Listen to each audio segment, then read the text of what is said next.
పరిశుద్ధ బైబిల్ నుండి మా విధంగా మనం చదువుకుంటున్నాము. మృతుల నుండి లేచిన క్రీస్తు ఇంకను చనిపోవాడు, మరణము ఇంకను ఆయన మీద పెత్తనమును లేదు, మనము ఆయనతో కూడా ఉంటాం. ప్రియమైనవారా, మరణం అనేది చాలా మంది మరణం అంటే భయం.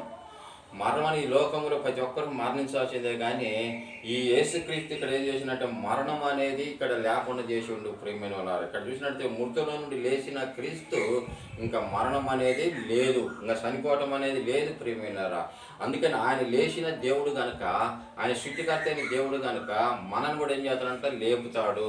చనిపోయిన వాడిని ఏం చేస్తాడంటే లేపుతాడు. ప్రియమైనరా, ఈ లోకంలో ఆయనకే శక్తి ఉన్నది, ఆయనకే బలం ఉన్నది, ఆయనకే ఏం చేస్తున్నంట శక్తి ఉన్నది. కాబట్టి ఆయన ఏం చేస్తాడంట లేపుతాడు. ప్రియమైనరా, ఇంకా మన చనిపోయిన వారు ఇక్కడ చూసినట్టయితే మానవునికి 2 జన్మలు ఉంటాయి. 2 జన్మలు ఉంటాయి, కానీ ఒకడు ఆత్మ మూలంగాను ఆత్మ మూలంగా మనం జన్మించితే మన దేవుని రాజ్యంలో ఉంటాం. ప్రియమైనరా, అక్కడ చూసినట్టయితే కదా, శరీరధారమైన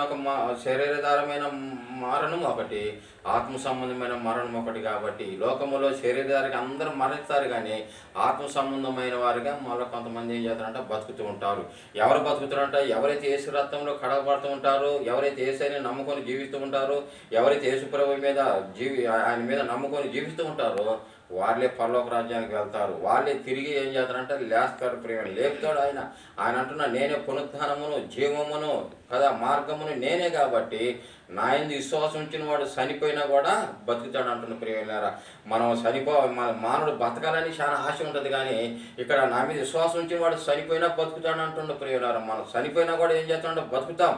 యేసుక్రీస్తు మీద మనం బతుకుతాం, యేసుక్రీస్తులో మనం జీవిస్తూ ఉంటాం, యేసుక్రీస్తులో మనం బతుకుతామని దేవుని వాక్యం మనకు బోధిస్తుంది. కనుక ప్రియమైనరా, మరణం అనేది మానవునికి లేదు, కానీ మరణాన్ని తీసివేయటానికి, మరణాన్ని కొట్టివేయటానికి యేసయ్య నీ కొరకు నా కొరకు ఆ శిలువలో ప్రాణం పెట్టి ఉన్నాడు.